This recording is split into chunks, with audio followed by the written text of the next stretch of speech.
পালকি চাচ্ছেন বাবু? বলি পালকিটা বইবে কারা? বেয়ারা জুটবে কোথায়?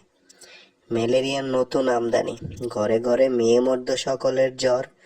এক বাটি বালি রেঁধে দেবার মানুষ জোটে না, আর আপনার মাথায় পালকির শখ চাপলো এখন।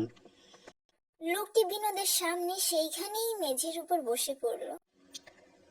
আগের লোকটা মারা গেল জ্বরে, পরশুদিন আমায় এই স্টেশনে পাঠালো, আমাকেও জ্বরে ধরেছে।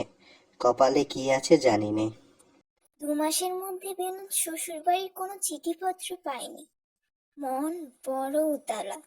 স্টেশন মাস্টার পুরনো লোক, তিনি হয়তো খবরাখবর কিছু বলতে পারতেন। এ লোক একেবারে নতুন, একে জিজ্ঞেস করে কোনো লাভ নেই। সারাদিন খাওয়া দাওয়া হয়নি বিনোদের, বড় ক্লান্ত। পথে নেমে পড়ল বিনোদ। হন হন করে চলছে।